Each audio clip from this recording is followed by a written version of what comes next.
Evening, ladies and gentlemen. It's the mic, mic. Good evening, ladies and gentlemen. Thank you so much for joining us this evening, and thank you to our partners at the Fletcher School for hosting us tonight. My name is Daniel Malampalli. I work as Assistant Vice President of Artistic Planning at the Boston Symphony Orchestra, and we are thrilled on behalf of the BSO to welcome you tonight to our third event of our Decoding Shostakovich Festival entitled Music Diplomacy and U.S.-Soviet Cultural Exchange. The topic of music, art, and culture as a vehicle for social change is deeply embedded in the history of the Boston Symphony Orchestra and is as relevant today more than ever. In fact, the images you saw on the screens tonight as you walked in were archival photos taken from the Boston Symphony Orchestra's 1956 tour to the Soviet Union, the first American orchestra to ever tour the USSR. Tonight's event will begin with a performance of 4 pieces for violin, performed by violinist Victor Romanul. Victor joined the violin section of the BSO in 1992 and recently retired this past year. We are also so delighted to join forces with Associate Director of Fletcher's Russia and Eurasia Program, Arik Burakovsky, who has assembled this outstanding panel of diplomats, historians, and policy scholars to lead our discussion tonight. We will conclude with some questions from you, the audience, time permitting at the end of our discussion. So to begin, please join me in welcoming violinist Victor Romanul.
Thank you, Victor, for that phenomenal performance. My name is Arik Burakovsky, and I am the Associate Director of the Russia and Eurasia Program here at Fletcher. It is my pleasure to welcome all of you this evening to this event. We're pleased to collaborate on this event with the Boston Symphony Orchestra and the Tufts Department of Music. This event is part of the Decoding Shostakovich Festival happening this month at BSO. And we're pleased to have all of you join us for this panel discussion today. During the Cold War, music was not merely art and entertainment, it was an instrument of diplomacy. Both the United States and the Soviet Union invested heavily in cultural exchange programs, sending orchestras, ballet troupes, folk dance ensembles, pianists, and jazz bands across the Iron Curtain in a competition for hearts and minds. This soft power contest had a serious purpose. Both superpowers hoped that cultural ambassadors could win over foreign publics and subtly advance their ideological cause. Yet beyond the alleged propaganda motives, cultural exchanges fostered genuine people-to-people connections across borders. In an era of nuclear standoff, a simple jazz improvisation or a symphony performance could open dialogue when official diplomacy was frozen. Dmitri Shostakovich stands at the heart of this intersection between music and diplomacy. A Soviet composer whose career spanned from the Stalinist 1930s to the height of the Cold War, Shostakovich in many ways became a symbol caught between two worlds. At home in the USSR, his works could bring official praise or swift condemnation. He earned accolades like the Stalin Prize and the Lenin Prize, yet he also endured stinging censorship. Abroad, he was both a cultural envoy of the Soviet state and an object of fascination in the West. His music and persona often thread through a political lens. As a composer deeply entangled in the political and artistic currents of his time, Shostakovich was a towering cultural figure. His works were alternately celebrated, scrutinized, and politicized by both Soviet and Western audiences. Western listeners sometimes tried to decode hidden dissident messages in his symphonies, while Soviet authorities pressed him to toe the ideological line, exemplifying how music, an art often touted as a universal language, became a battlefield of interpretation. The enduring intrigue around Shostakovich's legacy, from contested memoirs to ongoing scholarly debates, underscores how profoundly art and politics were intertwined during the Cold War.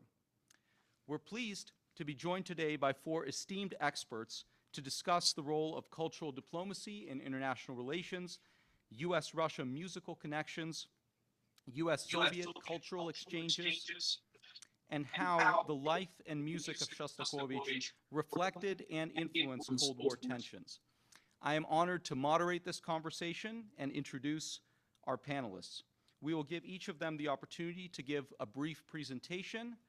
I may ask them a couple of questions afterward, and then we will take questions from the audience. Our first panelist is Carla Canales, who is an internationally acclaimed opera singer turned cultural ambassador.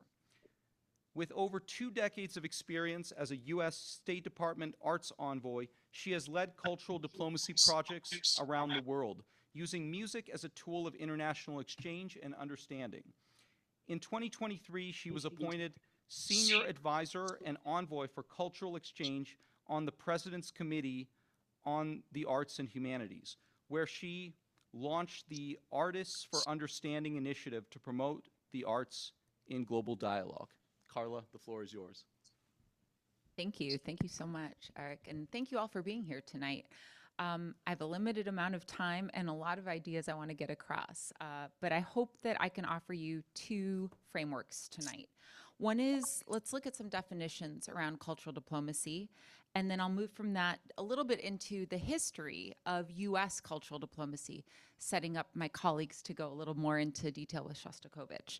So given that we're in an academic setting, what is diplomacy? Let's play a little Jeopardy. Can anyone offer me a quick definition for diplomacy? All right, I'll let you think on your feet there. There's more questions coming. Let's define diplomacy as the art and science of maintaining peaceful relationships between nations, groups, or individuals. So if we've come from that framework to public diplomacy are all official efforts, government efforts, to convince targeted sectors of foreign opinion to support or tolerate a government strategy or strategic objectives. In other words, public diplomacy is government-led, and it's targeted to gain support for strategic objectives. Now, cultural diplomacy. Anyone want to give me a definition for that? All right, you're off the hook. Oh, you want to give me a definition? Did I see his hand? Yes, please. Excellent. I like that. I'm going to get a little bit more specific. The exchange of ideas, information, art, language, and other aspects of culture. So that's what we're exchanging to build a bridge among nations and their people. But here's the thing. It's specifically in order to foster mutual understanding and to move forward foreign policy objectives. Quick show of hands. Is cultural diplomacy something that can be done by non-government actors? In other words, if there's a program that's not officially tied to the government, would it be considered cultural diplomacy? Show of hands for yes, and show of hands for no. So I'm going to argue with you that cultural diplomacy actually is specifically government-led. And the reason for that is that it is with that idea of building the bridges and fostering mutual understanding, but it is also with the idea of furthering the foreign policy objectives of one's government. This is why I think the definitions are very critical. Now, cultural exchange would be the bucket that I would reference for all activities that are done to foster mutual understanding. So I really think that distinction is quite important, and what we're going to look at here today is primarily cultural diplomacy.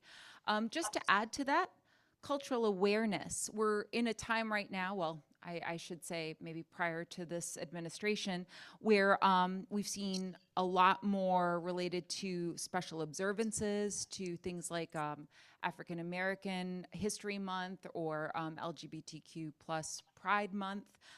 That's also something related here, as is cultural identity, and how do we start to take a look at cultural identity. But leaving those aside, today primarily we'll be talking about cultural diplomacy.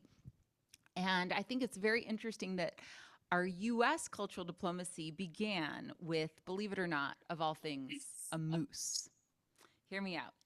Our first Secretary of State and third president, President Jefferson, was really a pioneer of cultural diplomacy. And while he was ambassador in France, he began to experiment with this, trying to debunk a claim in 1770s by a renowned French scientist, Comte de Buffon, who wanted to convince the French public that Americans were degenerate. Jefferson, also a scientist, decided that to illustrate the power and the diversity of America, he would focus on North America's wildlife. And upon his arrival to France, he arranged for a large stuffed moose to be sent to Buffon, which did make an impression on him. So kind of an anecdote there, but you can see that this goes back quite a ways. And it really was perhaps in the beginning of the good neighbor policy time that we started to amp up our efforts in the United States on this. I could point to the time after World War II when technology started to change, and the use of technologies like radio led to President Franklin Roosevelt recognizing that power and starting the fireside chat radio and really starting to look at how the US could send a message of American strength abroad. But specifically during the time of the Good Neighbor policy, Aaron Copland, an American composer, pianist, was selected to go to Latin America on behalf of the United States with a mission of listening, to study contemporary Latin American music, and to influence by lecturing on American music and conducting concerts there. The concerts were well received. There was certainly some criticism, but the result was that because Aaron Copland could really receive that criticism and speak for himself, this was viewed as an honest peer-level dialogue, which was the goal. And consequently, not only did Copland return several times, but perhaps more importantly, to the Roosevelt administration, relationships improved, and FDR himself traveled to Mexico in April of 1943 to engage in the first face-to-face meeting between an American and Mexican president in 34 years. So we see there how cultural diplomacy played a role in that. Moving into the Cold War, I would say that this was perhaps the most innovative time for US cultural diplomacy. The State Department created a number of new programs with an emphasis on human exchanges, and with the National Security Act of 1947, we saw the sort of modern structure of US national security community, the CIA, the National Security Council, and the White House, were assigned responsibilities that may be described as psychological warfare, but this was really about influencing the public. Now, when we look at the artistic aesthetics of the US and the USSR at that time, they could not have been more different. Russian tradition is really Western classical romanticism at that time, whereas in America, new art forms were emerging. And these art forms were often using improvisation. I just want to say the example of Martha Graham, a very famous modern dancer, who became very involved in these early efforts. And she came out very publicly on a State Department funded trip in 1955 saying, "I am not a propagandist." And her willingness to stand up to the US government sort of paradoxically only further enhanced her credibility and by extension, America's soft power. So this really leads us then to just after, I would say, Dmitri Shostakovich's experience with cultural diplomacy when he came to his first visit to the United States in 1949 as one of 5 delegates from the Soviet Union to attend the Cultural and Scientific Conference for World Peace in New York. In his official role, of course, he delivered a speech via translator, answered some questions, performed on piano, and watched some performances. And though the conference was generally viewed as pro-communist propaganda, it was interesting that the protesters did not want to attack Shostakovich. In this case, actually, he was the only one who didn't face the same kind of heightened criticism. Quite the contrary, Americans showed him a lot of sympathy and encouragement. So it's interesting to see how his music had played a role in this, and I know this will be touched on a little bit more. I just want to say, sort of in closing, right after this point, or around this point in 1956, the State Department launched its best-known cultural diplomacy program, the Jazz Diplomacy Program, which engaged many of our great jazz musicians and really did lead to quite momentous change, which I hope I can talk about a little bit more.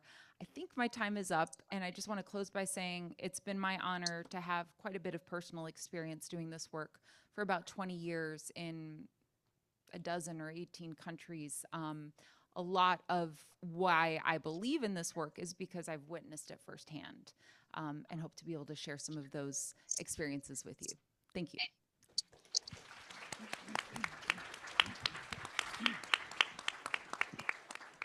Thank you, Carla, and it's wonderful to have you back at Fletcher.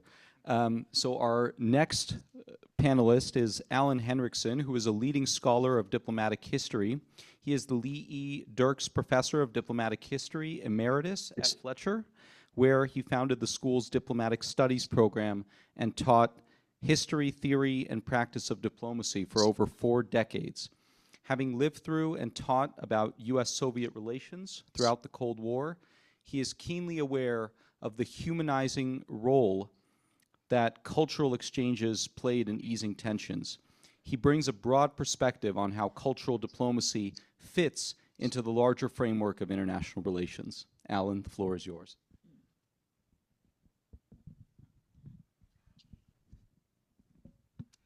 Thank you very much, Arik. I have a set of slides, and I wonder whether they could be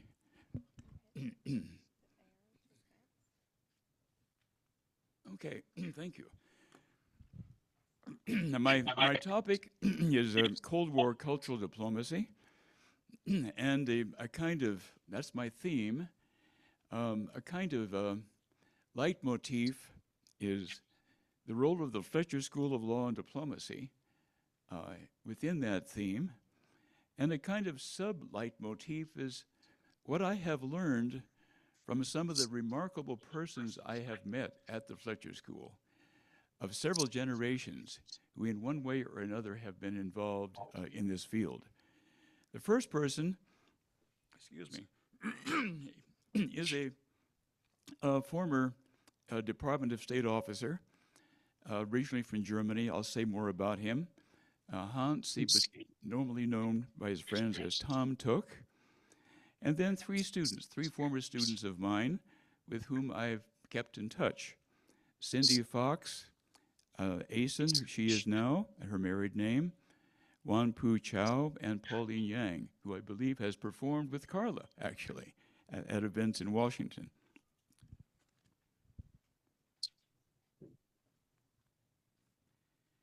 This is Tom Tuck. He emigrated from Germany in 1938. He became very interested in music, particularly opera.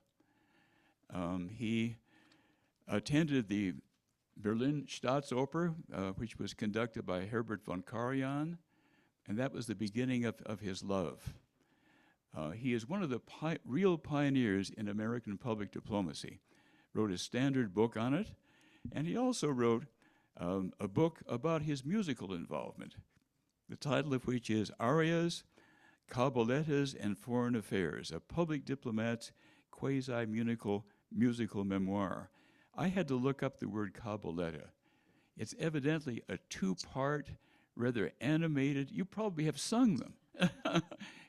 And maybe would even do so now if I were to give you this. It would be long. I would need a lot of your time. But it's from Italian opera, I think mainly in the 19th century.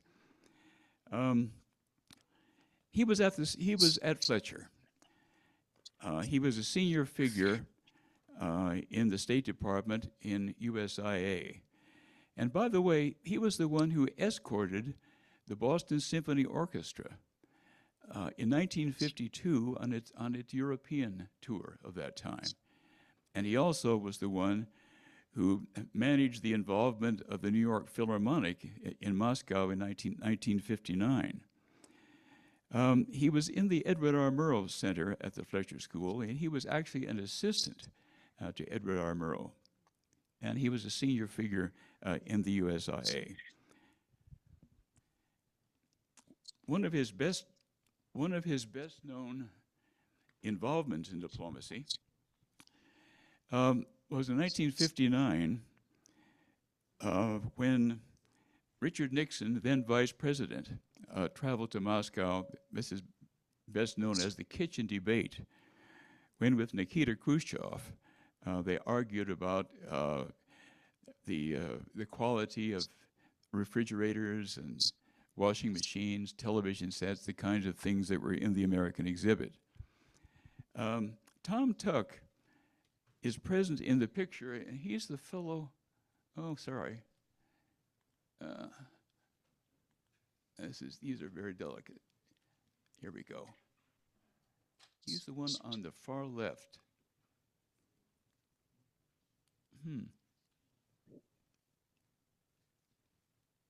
I guess this doesn't seem to work. There we go. He's that man right there. By the way, there are a couple of famous interpreters, Alex Akalovsky for the United States and Dmitri Sukodrev, who was the longtime language interpreter for the Soviet leadership. I mentioned earlier the New York Philharmonic going to Moscow. And Leonard Bernstein was conducting, and these photographs I made with my iPhone from the film of this, the video of it, which is on the web. Leonard Bernstein's statement, by the way, is an eloquent expression of the force, the value, the meaning of musical diplomacy. And if anyone is interested, please have a look and listen to that. Dmitri Shostakovich was in the audience. And he's seated, sorry about this. He's seated on the far left. Right there. And he was called up onto the stage and was greeted by Leonard Bernstein, who performed some of his music and complimented him and celebrated him. In the audience as well at that time was none other than Boris Pasternak, the poet and author of Dr. Zhivago, who then also went up and met with Leonard Bernstein. And Bernstein said he hoped that encounters like this could produce more Pasternaks in the world. This was a phenomenal event. This was a birthday party for Leonard Bernstein. He's obviously been given a Russian sweater.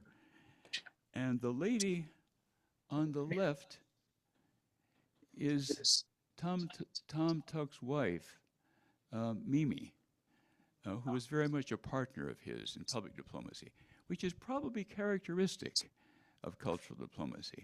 Spouses, male or female, are often very much involved in a very engaging way in society, beyond some of the formal settings. Now, the next person I'd like to mention is a former student of mine. I just talked with her this afternoon. She lives in Indianapolis. Her name is Cindy Fox Asen, is her married name. She's now a grandmother.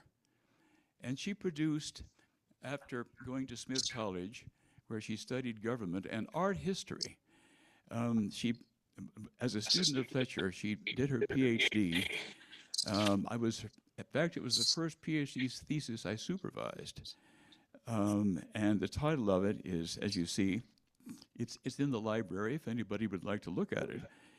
The exchange of easel and plastic arts, basically painting and sculpture, 1945 to 1976, in the context of Soviet-American cultural relations. She then went to work for the USIA. After language training, she was in Bogota for a while. I remember seeing her on television because occasionally she was a spokesman for the department. And then she worked as a public affairs advisor in consular affairs. Her dissertation, I knew it was good when I supervised it. But when I looked at it just a few days ago, I realized how very, very good it is. And in fact, I urged her when we talked maybe to see about getting it published, almost without changing a word in it. There are a few formulations in it which I'd like to share with you. They're wonderful synopses of the subject and the methods of it. Respective motivations for these exchanges differ, of course, that is, between the United States and Russia. The United States desires to penetrate, a word which often appears in discussion of public diplomacy. The United States desires to penetrate the closed Soviet society with visual images which evoke freedom of expression and thought. The Soviet Union, on the other hand, wishes to enhance its own image, particularly in the United States and other Western nations, from which it hopes to elicit commerce and technology. As a respectable member of the world community, both nations believe that the existence of a cultural bond indicates the maturity of their overall bilateral relationships. That, I think, is really quite profound in its expression. Now, with regard to some of the methods of public diplomacy and what it can achieve, she makes an important observation. Unlike political, military, and economic relations, cultural relations serve as an adjunct role in the overall relationship between states. Paradoxically, it is partly due to the fact that cultural relations are not strictly necessary to the maintenance of a relationship between states, that the cultural dimension of foreign policy has such importance. As an expendable relationship, it can function as a signaling device between parties, that cancellation of cultural events, for example, can indicate in a very sharp way disapproval of what a government might be doing or not doing. Similarly, sending someone to Moscow, for example, can have a very positive effect. So it's a very subtle mechanism beyond what diplomacy and foreign policy more generally can do. In her thesis, there's quite a bit of reference to reciprocity, a term which is fundamental to international law because there's no world government. Nowadays, we're hearing a lot about reciprocal trade. It's very antagonistic and retaliatory, quite the opposite of what Cordell Hull meant with his reciprocal trade agreements program in the 1930s. One of the characteristics of American-Soviet cultural relations was an emphasis on the size of delegations, that there had to be a reciprocal relationship. One of the practitioners and scholars of this subject, a man named Yale Richmond, in a book that he's written called Practicing Public Diplomacy, a Cold War Odyssey, has a section titled Reciprocity ad Absurdum. Time magazine had a cover of Prime Minister Kosygin, and either the State Department or the White House put pressure on the American embassy in Moscow to see if a comparable magazine would have a cover of Lyndon Baines Johnson. When they tried to implement this was during the Vietnam War. They went into an official's office and there was some shrapnel placed very prominently on the desk to indicate that the context was all wrong. So there's something about reciprocity which can seem, the tit-for-tat thing can actually seem quite silly, but it has been part of the modus operandi of public diplomacy, cultural diplomacy, for a long time. Now, I learned a lot from Cindy. She was an art history major, as I mentioned, about Soviet avant-garde art. And it's, I'm not a Russian specialist. I've been to Russia twice, in 1979 in the Brezhnev period for the International Political Science Association Congress, and then with the Fletcher program, which Arik is associate director of. I went in 2018 to MGIMO and taught a course on diplomacy there, and had the great pleasure, owing to what I learned from Cindy Fox-Asen, I had the great pleasure of going to the new Tretyakov Museum and seeing some of the wonderful paintings that I had learned about from her, by Malevich, Goncharova, Larionov, and many, many others. Some of you may have had that experience.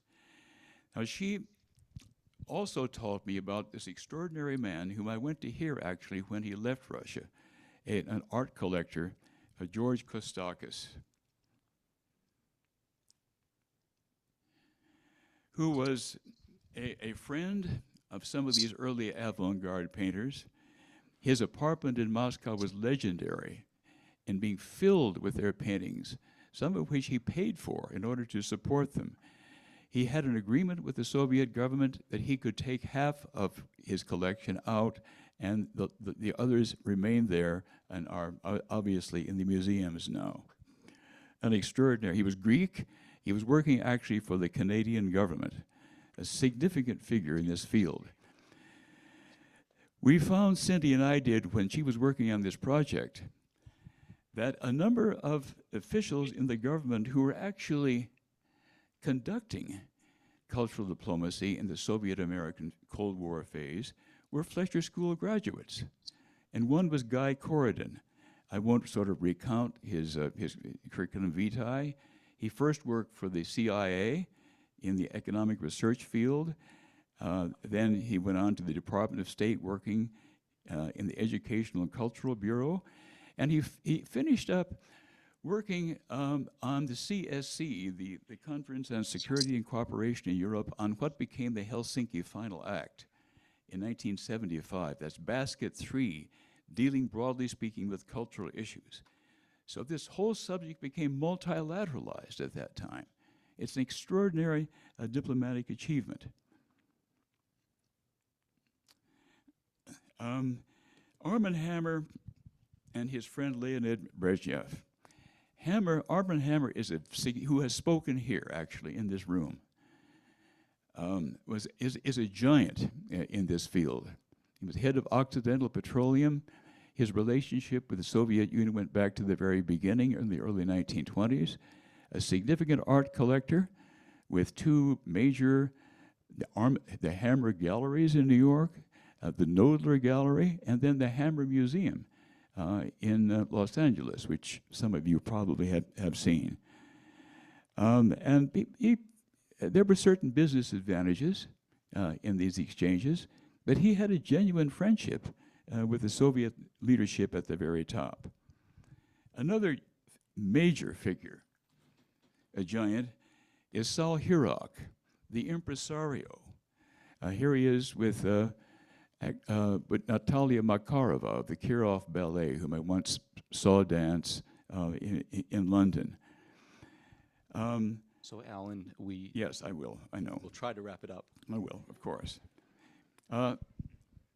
This shows the relationship between music and art. Boris Chelyapin was the son of the great Basso, and he did a number of covers for Time magazine, and did this drawing of Sergei Prokofiev. I would like to mention just quickly two more former students who have worked in the field of cultural diplomacy. Juan Pu Chao, a pianist from Taiwan, who was a significant musicologist even when he was a student here. He's now teaching in Hong Kong. He's a pianist and a conductor as well. This is a picture of him actually playing. And what I learned from him is that, yes, Van Cliburn's playing in Moscow in the Tchaikovsky competition was important, but it was really Byron Janis who was the musician who was most highly respected as a professional by his Russian counterparts. And then the last person, former student, with whom Carla actually has performed, is Pauline Yang, a pianist from Los Angeles, who also is an arts envoy. And she did something quite remarkable recently. She performed at NATO headquarters. And I asked her if she was playing any Russian music. And indeed, I won't bother to find it with my pointer, but she did play. She played Tchaikovsky, and then she explained that he actually had been present and conducted at the opening of the Carnegie Center in New York, and also by Rachmaninoff, who left Russia after the Russian Revolution. And she also played some Ukrainian music, and she pointed out in her explanation, indicating the value of a Fletcher education, that well, I'll shut that off. She mentioned that the state opera of Ukraine was going to be performing in New York. So she played Russian music, Ukrainian music at NATO headquarters, indicating that at the headquarters of the American Military Alliance, an outreach, historical and present and future-oriented, could be extended to the Russian people in the name of our common culture.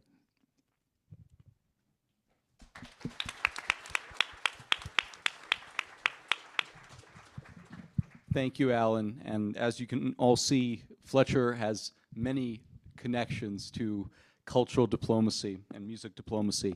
Our next panelist is Gabrielle Cornish, who is a musicologist specializing in Soviet music. She is an assistant professor of musicology at the University of Wisconsin-Madison, where her research examines music and everyday life in the Soviet Union. Her current book project, Socialist Noise, Sound and Soviet Identity After Stalin, explores the intersections of music, technology, and politics in the USSR, tracing how sound shaped Soviet identities during the Cold War. And I will ask our next two panelists to keep their remarks brief, just so we have sufficient time for questions from the audience. Gabby, please. Thank you so much to Fletcher, to the BSO, to the Tufts Music Department for putting this together and for co-sponsoring us being here today. I want to talk today about how Shostakovich's musical aesthetics were entangled in the Cold War and ultimately what the politics of his musical language might mean for us today. And I know I only have 7 minutes, so I'll do my best to be concise, which if you were one of my students back home in Madison, you would know is not my natural state. So what exactly do we mean when we talk about music and politics? Sometimes the connection is easy to identify. Think of Creedence Clearwater Revival's Fortunate Son or Nina Simone's Mississippi Goddam. Other times we talk about how music's agents and objects, performers, exchanges, and media participate in the political process. Think here about the use of military marching bands welcoming foreign dignitaries, the smuggling of contraband records into authoritarian regimes, protesters at a rally singing "We Shall Overcome," or State Department-funded tours of musical ensembles as a means of exercising soft power. The more civic-minded of us might think of music's ability to teach young citizens notions of hard work, practice, cooperation, and literacy. And this is the aspect of music and politics that Aristotle in his Politics and Plato in his Republic sought to deploy in nurturing Greek democracy. But how might the aesthetics of politics manifest in music and sound? How might we hear political values like freedom, democracy, equality, socialism, or capitalism in music? If I were to sit down at a piano and play the First Amendment, what might that sound like? Now, I'm a percussionist, not a pianist, so I can assure you whatever I'd play, it would not sound very good. That's true, yeah. In the Soviet Union, state-sponsored music needed to serve a greater purpose in line with state-sponsored beliefs. Socialist realism, which many of you are likely familiar with, was the official, and here in scare quotes, doctrine of Soviet art under Stalin. Art needed to be intelligible to the ordinary citizen and uphold ideas of party-mindedness, ideology, and nationality. We see it here in Fyodor Shurpin's The Morning of Our Motherland from 1848. Stalin proudly gazes out over the expansive Soviet countryside, which is dotted with power lines that celebrate the country's rapid electrification and industrialization in the preceding 3 decades. We might think of, say, the mass songs of the Red Army Choir as the musical equivalent to Shurpin's painting. But not all music is quite so politically explicit. Most of you in this audience have heard tell of how Shostakovich ran afoul of the Soviet state in 1936. Shortly after, Stalin himself walked furiously out of a performance of Shostakovich's opera Lady Macbeth of the Mtsensk district. An anonymous tirade against the composer appeared in the pages of Pravda, the organ of the Soviet government. Titled Muddle Instead of Music, the editorial fumed about Shostakovich's incomprehensible, noisy opera, calling it gratuitous, self-indulgent, and formalist, and warning the composer that further experiments in musical modernism could end very badly for him. The threat was far from empty. Stalin's purges were in full swing by that time, and several of Shostakovich's friends, including Isaac Babel and Vsevolod Meyerhold, would soon be disappeared and shot. The story we're often told, which granted is a great story, is that Shostakovich's Fifth Symphony, which premiered in 1937, was superficially an artist's response to just criticism and the composer's mea culpa, but secretly and actually an encoded righteous protest against the communist regime. The fact of the matter is that it was probably neither, or really actually a little bit of both, and we'll never know for sure. But the image of the protesting, courageous, dissident composer is an alluring one, I admit. More on that later. Though there were renewed pushes for socialist realist aesthetics under Andrei Zhdanov after the Second World War, Stalin's death in 1953 forced the Soviet state to recalibrate its approach both to art and to socialist ideology. Following his not-so-secret speech in 1956, in which he denounced his predecessor's cult of personality, Nikita Khrushchev ushered in an era known as the Thaw, a period of relaxed cultural freedoms that lasted until the mid-1960s. Modern art, architecture, literature, and music began popping up in small settings around the country, not financially supported by the state, but not condemned or prohibited, occupying an unofficial liminal status. This was not to say that socialist realism ceased to exist. Socialist realism was, as it always had been, a moving target that could be placed by whoever was in charge in a given setting directly in the crosshairs of an artist that that person favored, or yanked away to settle a personal grudge. And the way the state promoted socialist realism was not just sticks, but also with carrots. Yes, especially at the height of the Stalinist purges, perceived detractors could be imprisoned or murdered, and were. But those who towed the party line also found great rewards in their professional and personal lives. Turns out that composing music your bosses liked was a good way to pay the bills. Alongside the thaw, music played an important role in disseminating soft power on behalf of the Soviet state during the Cold War. Both the Soviet Union and the United States, the two superpowers, mobilized the performing arts on behalf of their ideological agendas. Here, too, we see aesthetics playing a crucial role alongside diplomacy and exchange. For the Soviets, their socialist realism sought to represent how the country served the common man, be he a miner in Donetsk or a revolutionary in Ghana. We can hear this in Shostakovich's composition, The Song of the Forests, from 1949. And it extols the glory of the Soviet Union's natural resources, and we'll hear just a segment of this now.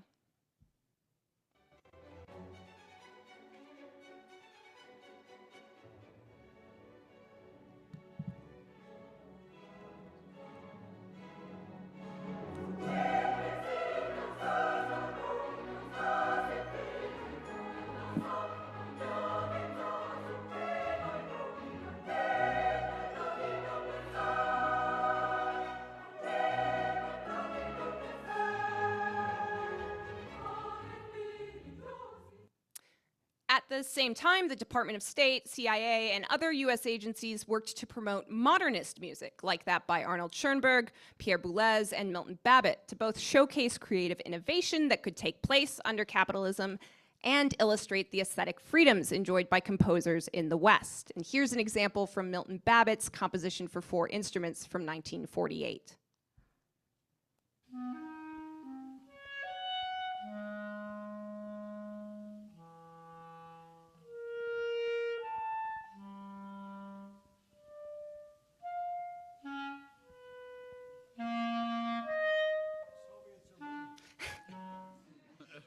Yeah, I think maybe actually culturally the Soviets beat us in the Cold War if we're just comparing those two. Although I actually love Milton Babbitt, but. So Why does it matter to us so much that we believe Shostakovich was a secret dissident who hid messages of resistance in his music? Why do we feel that we need to decode his music 50 years after his death, as the title for this festival suggests? By all evidence, Shostakovich was a man who was profoundly shaped by his surroundings, who had believed in parts of the socialist project while disagreeing with others, who participated in Soviet institutions, and who sought advancement and played politics while still exploring his own artistic voice. He was, in other words, just like any other composer in any other part of the world, a product of his circumstances, who participated in society, responded to feedback and critique, chafed against overzealous bureaucrats, and wrote a variety of music for a variety of settings. An extraordinary composer, no doubt, but a person who existed in a variety of contexts and shades of gray. Ultimately, and I'll end with this, I think that our desire to venerate Shostakovich as hero, tortured artist, and secret dissident says much more about us than it does about him. We too are shaped by our political contexts and the vestiges of the Cold War. We want him to be a dissident hero, because if that were the case, it allows us to love his music without loving Soviet aesthetics. Our black and white bipolar approach to his character mirrors the bipolar world the Cold War constructed, an imagined binary that in reality was actually a diverse spectrum of ideologies and beliefs. The way we listen, just like Shostakovich's compositions sounded, is political.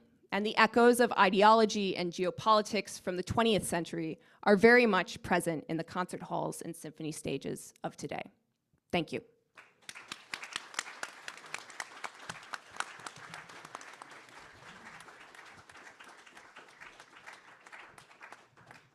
Gabby, thank you so much for putting Shostakovich's music and life into the Cold War context. And last but not least, Ivan Kurilla is a Russian historian renowned for his work on the historical dimensions of US-Russia relations. Currently the international scholar in residence at Wellesley College, he previously taught at academic institutions in both Russia and the United States, including the European University at St. Petersburg and Bowdoin College. His research focuses on the history of Russian-American relations and the role of historical memory in shaping those relations. Ivan, the floor is yours.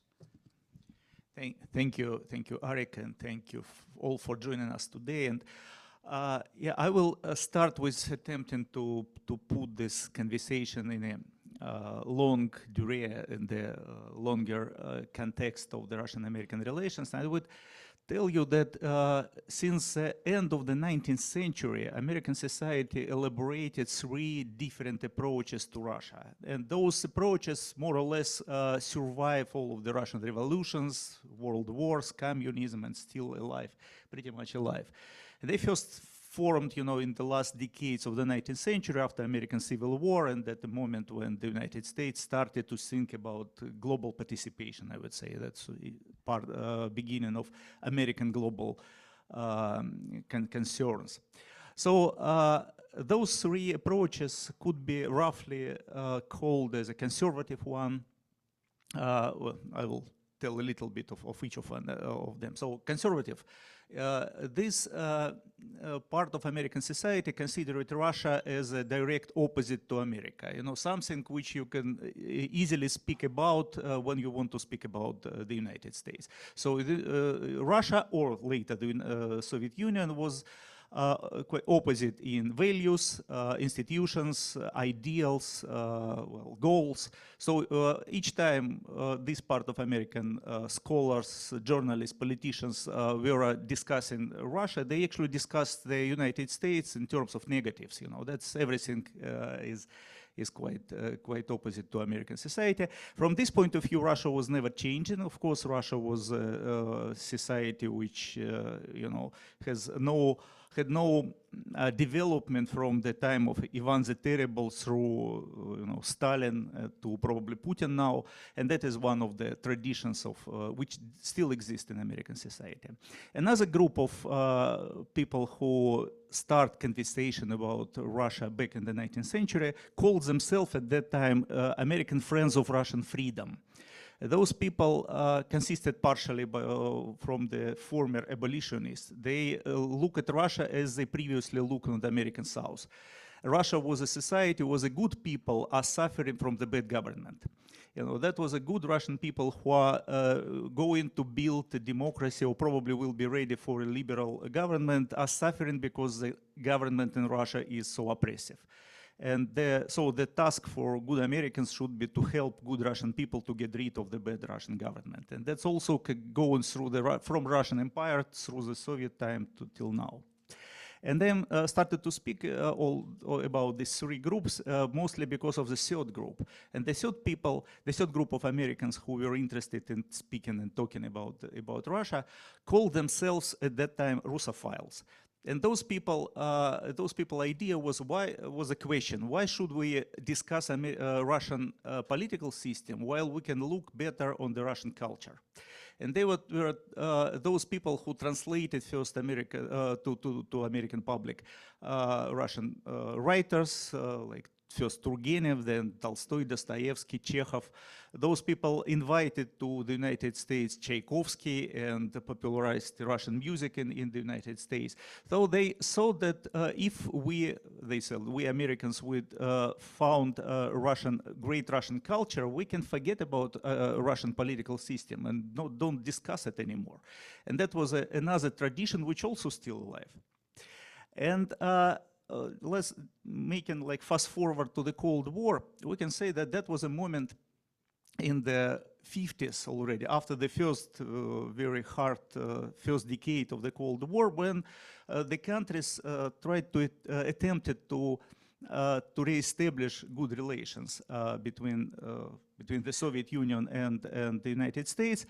And of course, on the American side, this tradition of Russophiles, of those people who looked into Russian culture, is something which was being studied, invited and emulated, played the most important role. Because neither American Friends of Russian Freedom, who definitely wanted the Soviet Union to get rid of the communism, and that was unacceptable for the Russian counterpart at that point, or nor conservatives who did not believe in anything, that anything can come from Russia with a good will.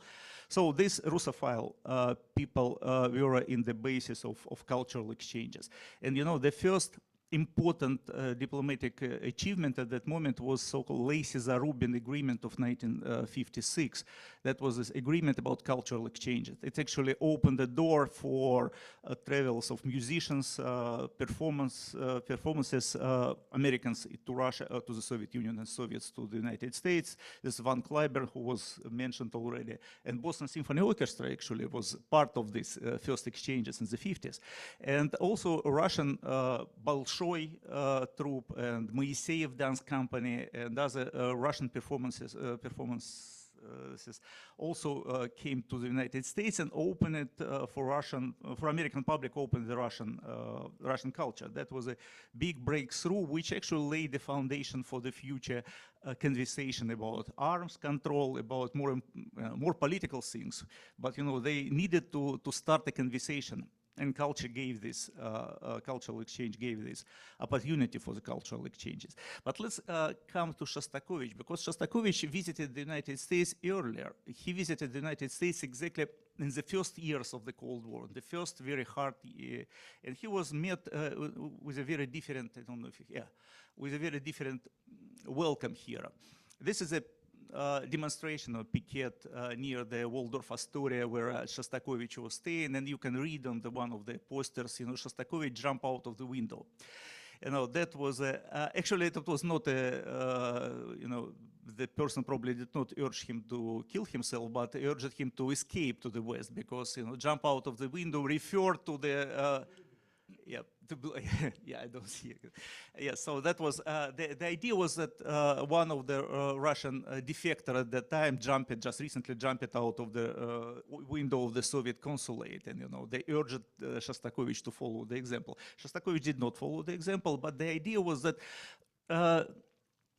those part of American society which I would describe to this conservative or American Friends of Russian Freedom did not welcome the cultural exchanges as well. They did they attempted to to ascribe to any cultural figures like Shostakovich or this political meaning, and to see, well, that is, I like very much what Gabi was talking about. It attempted to found in Shostakovich is a Soviet propagandist, which some part of those protesters believed, or as a secret dissident who can escape, jump out of the window, and then escape to the West.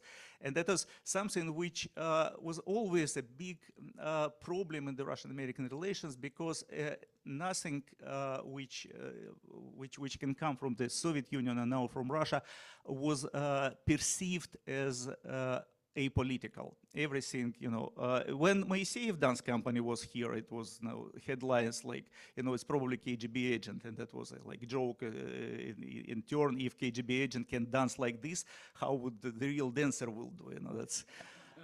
And so that is, but that was always the background of the cultural exchanges. Cultural exchanges also had this shadow of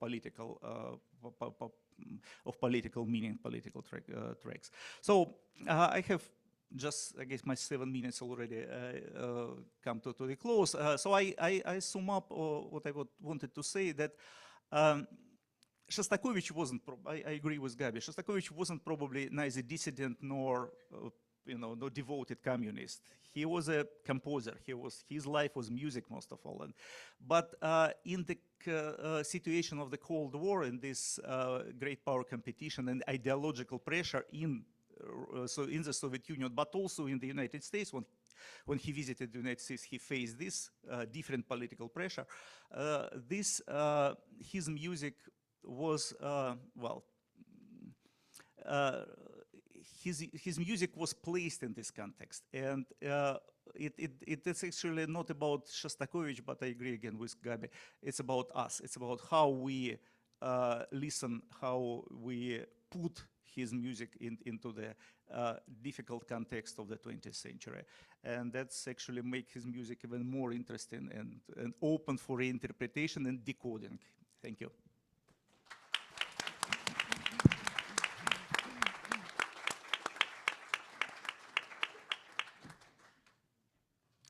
Excellent. Well, thank you to Ivan, and thank you to all of our outstanding panelists. I have some questions prepared, but in the interest of time, I'd like to open it to the audience. And we have 2 microphones here, so you're welcome to line up in front of the microphones, and I will take your question. So please.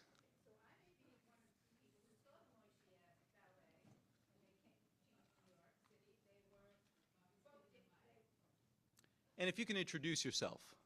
Barbara Cates-Garnick, I'm a professor of practice.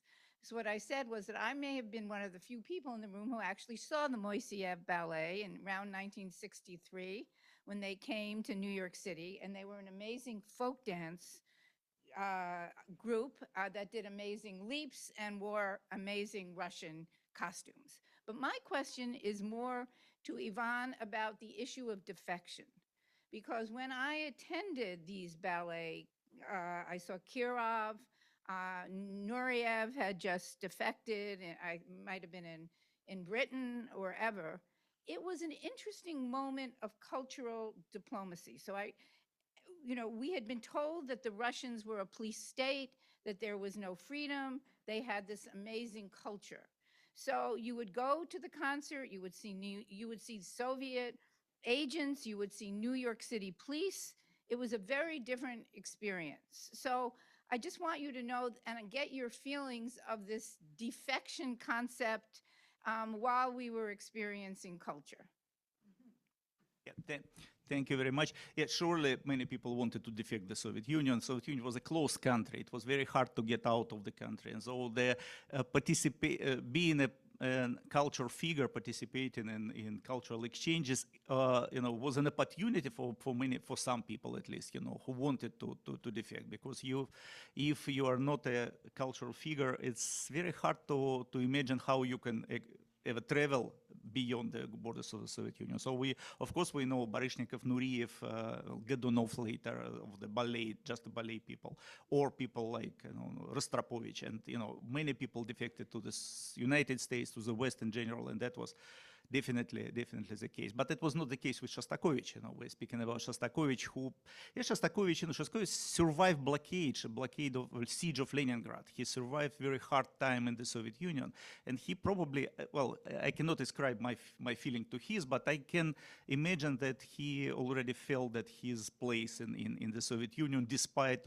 all of the hardship and the attacks upon him from the Soviet. You know, that was also easy. Right now we see many people defected Russia under Putin, but many people stayed there, and not those who stayed are supporting Putin. It's just a choice of which based on some different hierarchy of values.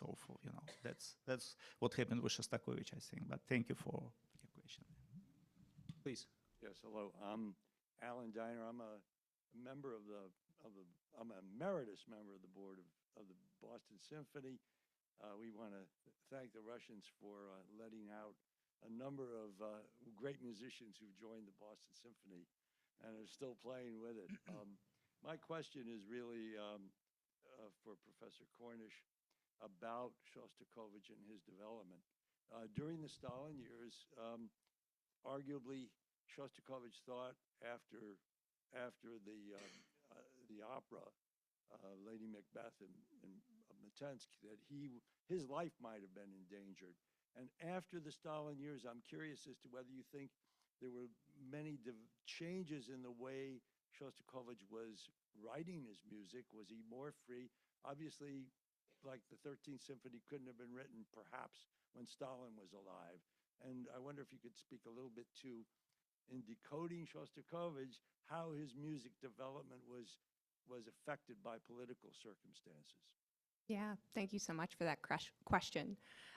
Absolutely. I mean, Shostakovich and every artist enjoyed a sort of increased element of cultural freedom after Stalin's death, in part because many of the sort of purges and the persecutions under Stalin these people began to be rehabilitated under Khrushchev, and just culturally vistas opened up, so greater opportunities for exchange. But also we see these nodes in, say, Warsaw with the Warsaw Autumn Festival, where you could have Soviet composers rubbing shoulders with Polish avant-garde composers and American composers and Western European composers. And so just exposure to all of these different musical languages became much easier after Stalin. It's hard, right, to try to parse out exactly how much of Shostakovich's changing musical language is because of these increased cultural freedoms, and how much of these changes were just a natural progression of an artist and a composer who was constantly learning, who was affiliated with different institutions of musical higher education. We do know, for instance, that Shostakovich was not really a huge fan of 12-tone and atonal music. And so I don't think that he shied away from writing that music because he was afraid of Stalin. But he did serve as a really valuable support system and mentor for a younger generation of Soviet composers, folks like Adisan Denisov, Gubaidulina, who just passed away not too long ago, Ustvolskaya, Shnitke, who were really eager to experiment with those different styles of music. So I think he himself, I mean, I certainly, to my ear, can hear consistencies across his career, that sort of wonderful biting sense of irony that I think we so profoundly associate with Shostakovich, and humor. But I hear that too, frankly, in some of his more typically socialist realist works. So it's hard to say, but certainly his exposure to musical languages beyond what he was able to access under Stalin certainly shaped a lot of his music. And I do agree that I don't think the 13th Symphony would have, I don't think that would have flown under Stalin. Please. Thank you guys so much for coming. Great talk so far. My name is Luke Farberman. I'm a student at Brandeis University. I have a slight personal connection to this. My grandfather was in the BSO in the 1950s. Harold Farberman, he was a percussionist. And I learned from my father, right? Yeah, I'm also a percussionist. I followed in his footsteps, but I learned from my father just before this that he actually did go on some of those tours to the Soviet Union. So as soon as I saw this, I was like, oh, I gotta come to this. My question then is just generally, I mean, I guess it could be for any of you. I mean, having that connection and hearing from you guys now, this is kind of an introduction. What resources would you guys recommend for learning more about this topic? Shostakovich, the BSO, any cultural, really all the topics that are being discussed here, because it is fascinating. Thank you guys so much. Carla? Well, there are a number, there are a number of books, but maybe I'll speak to a perspective that I have some recent experience on. I mean, one of the topics that has not really come up is, where do cultural diplomacy efforts stand today under the new administration, right? And unfortunately, we're sort of seeing a freezing of most of these activities, and quite frankly, a dramatic reduction of almost all arts and humanities activities.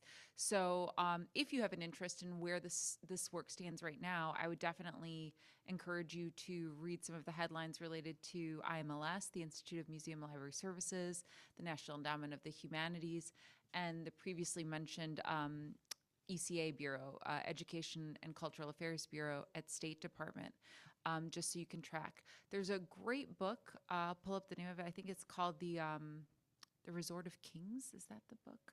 I'll pull up, I think that's the name of the book, The Resort of Kings, which is a nice, thick book that really has a lot of chronological, great information on cultural diplomacy efforts across the board globally. So I'd recommend that as well. Anyone else? Thank you. Please. I mentioned earlier in my remarks how Guy Cordon was involved in what could be called the multilateralization of public diplomacy. This was the Helsinki Final Act, which was not global, but when the United Nations was established, one of its parts was UNESCO, dealing with educational and scientific and cultural affairs. The IPS of the International Political Science Association, meeting in Moscow in 1979 in the Brezhnev period, was within the formal structure of the post-World War II international juridical order. We now refer to it, not very interestingly, as the rules-based system. So I think it's important, I mean, especially at a place like the Fletcher School of Law and Diplomacy, to realize that these exchanges are not just between musicians or diplomats who make the arrangements. They're within much larger structures, which are being forgotten now. And we need, I think, to maybe redevelop them, regenerate them, revive them, some sense of the norms and principles, indeed the laws and the rules that govern not only international trade and arms control and so on, but relations, cultural relations between societies. Yeah, I would be remiss as a musicology professor who every year has to dispel a lot of bad information that gets passed down to young students about Shostakovich. Laurel Fay's biography of Shostakovich is still, I think, the tried and true sort of, it's certainly what I turned to when I was preparing my remarks for today. So for a biography of her work, of Shostakovich's work, check out that book. Stay far away from Volkov's pseudo-memoir testimony. I tell my students, I say, you just cannot write about the Fifth Symphony in my class. I will not let you, because it's just, they have to really convince me. But in terms of cultural diplomacy, there's a great book by a friend of mine, Ann Searcy. She's an associate professor of musicology at the University of Wisconsin, everyone's Wisconsin, Washington, the lesser UW, as we say in Madison. On ballet exchange between the Soviet Union and the United States in the Cold War. Really, really excellent, really sort of gets at some of the nitty-gritty interactions that were taking place between performers, things like that, and audiences. And then actually there's a musicologist who finished her PhD at the University of North Carolina, Chapel Hill, a few years ago. I forget where she is now. She's wonderful, Jamie Blake. She wrote a whole dissertation that's great about Kusevitsky and the BSO's relationship with Russia. And so I think that dissertation, it should be publicly available. She hasn't turned it into a book yet, but I'm giving her a sort of preemptive shout out for the book version. Yeah. Oh, yeah. Want to say it? Okay, please. My name is Chris. I'm Chris Nelson. I'm a musician, and I actually work for the BSO in the ticketing department. But I'm a passionate lover of Shostakovich's music. And I guess I'll start by making just, I guess, an observation. The BSO is going on tour this summer, and they'll be in Leipzig playing as a part of the Shostakovich Festival that's going on there for about 2 weeks. And the only symphony that is being repeated is the 7th Symphony, the Leningrad. And it's not being repeated twice, but 3 times.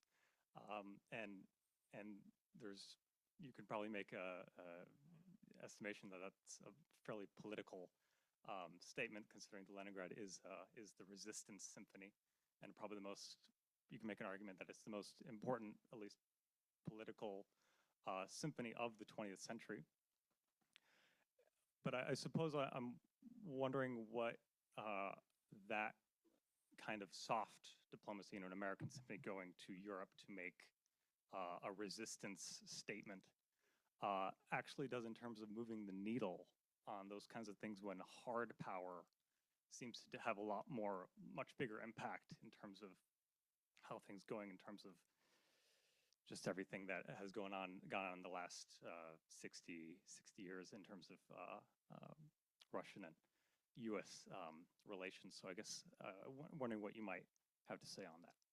Yeah, and I think that's part of a broader question about the effectiveness of cultural diplomacy in international relations. And often scholars debate about whether cultural diplomacy leads to peace building, or whether it's just a symptom of thawing relations among countries. And so I wonder where you stand on that. Carla, perhaps, again. Yeah, I will keep my answer short. I think I would get very much into the performance metrics and measurements of this question. In other words, I'm assuming that the BSO is not going on behalf of the U.S. government because funds are cut. I mean, in some cases, most recently, I can think of last year, the Philadelphia Orchestra was in Beijing just 6 months ago, and there was State Department funding for that. So if there is no U.S. government funding going toward this is an exchange. It's not a diplomatic mission. And as such, I would really say, well, what is the needle that they want to move the BSO? And how can you track that? And that's, to your point, Arik, one of the great challenges of this work, whether it's cultural exchange or cultural diplomacy, is really setting a goal beyond fostering mutual understanding, something very specific that you're trying to change, and then being able to track if that's been achieved or not. So happy to talk more about it. It's a complex question, but a good one. Great. Well, we have limited time, so I think what we'll do is we'll collect the final questions, and then I will allow each of the panelists to make concluding remarks. Please. And then we'll go to that side. My name is Ishani. I'm a MALD student, and I run the Soft Power Society and the Music Diplomacy Club on campus. This question is especially for Professor Canales and Professor Henrikson. I'm working for the State Department as a youth ambassador at Expo this summer, and I'm wondering about criticisms that cultural diplomacy is just a propaganda machine or not a legitimate form of diplomacy. So do you have any ideas about that? Thank you. Please. Hi, I'm a former musician, neighborhood person, and distance learner under Carla.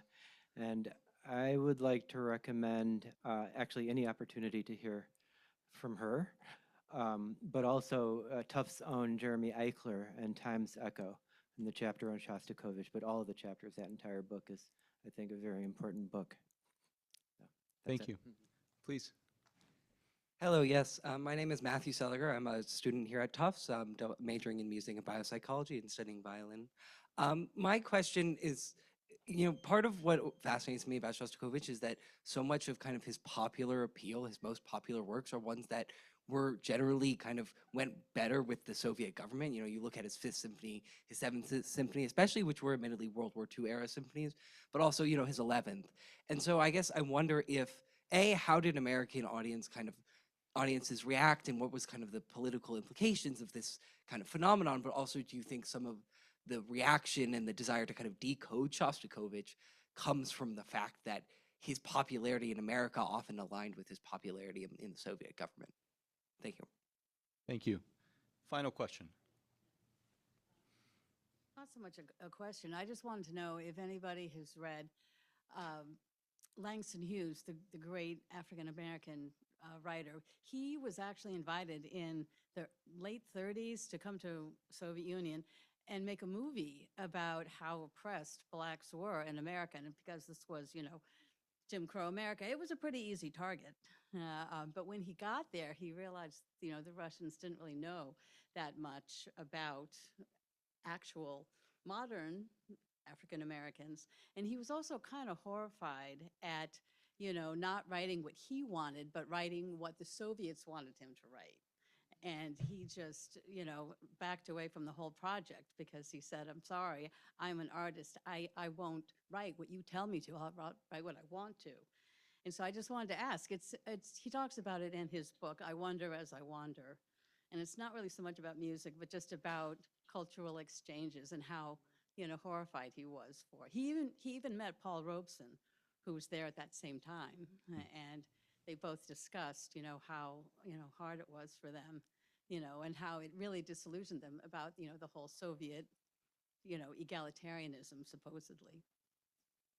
So. Okay, so final remarks from our panelists, please.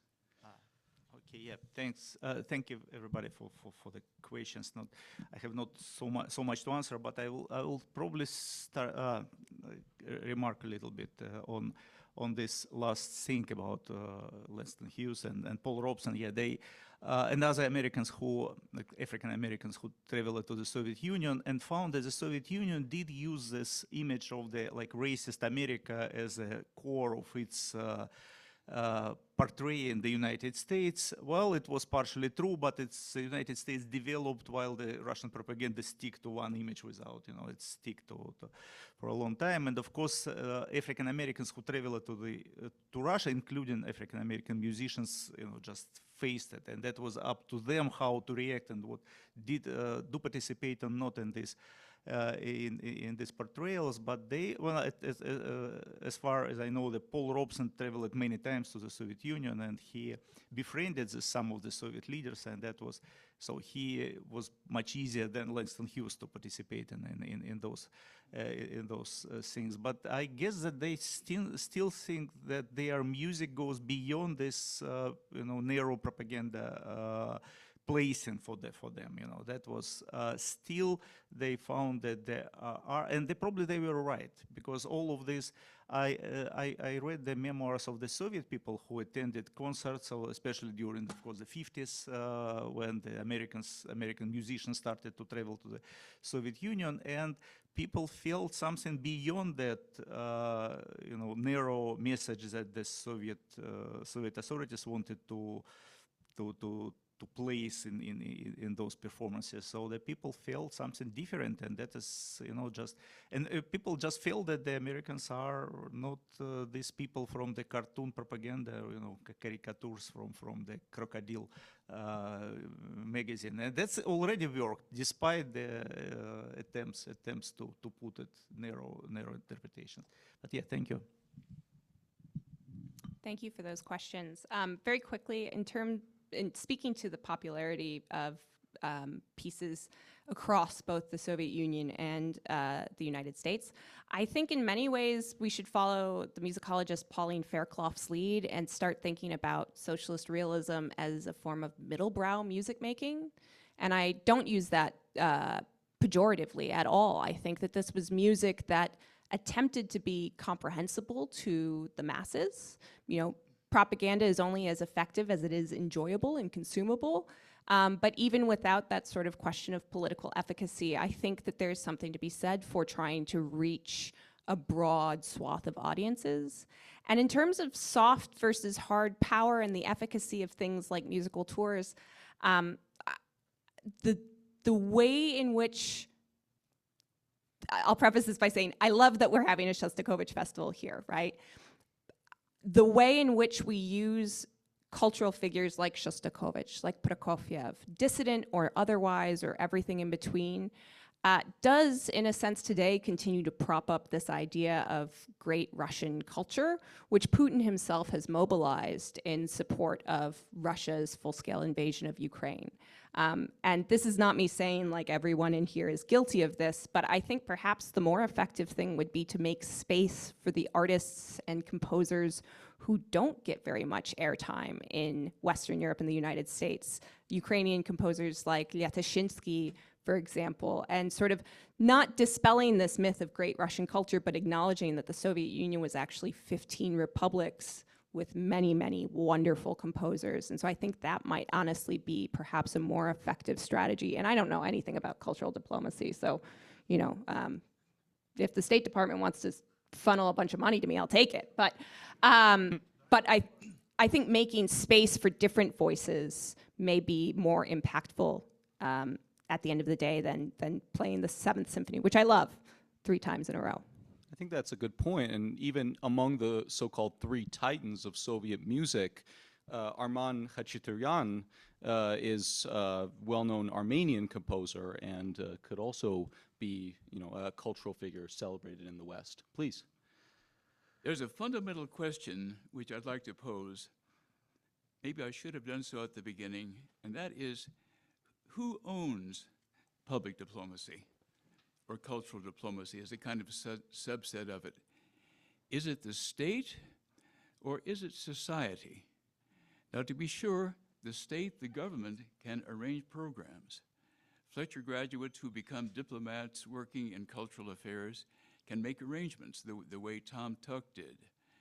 But those who actually are engaged in the music, in the dance, whether it's Paul Robeson or whether it's a member of a troupe, or our exchange as students, as Gabrielle and Arik have been, they are us. We're the American people.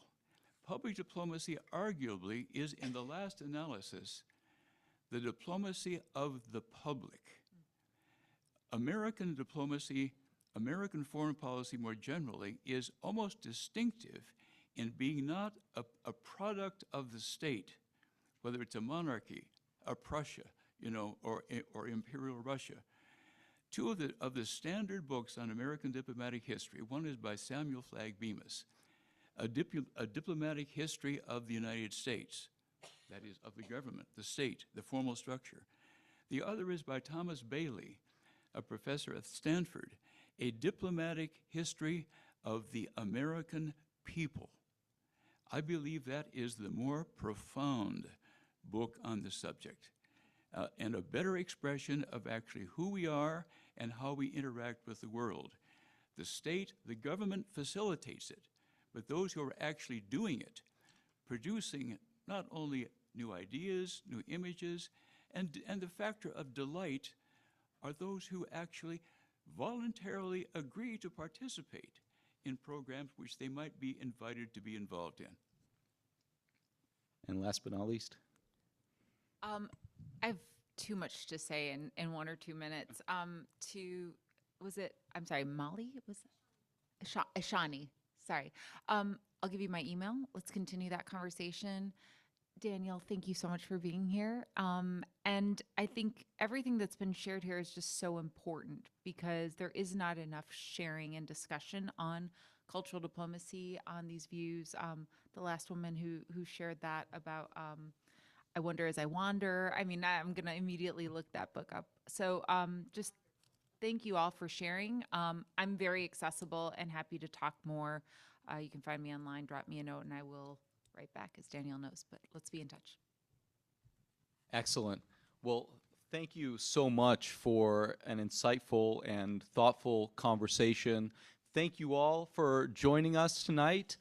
We do have some light refreshments outside. You're welcome to join us for a reception. And please join me in a round of applause for our panelists.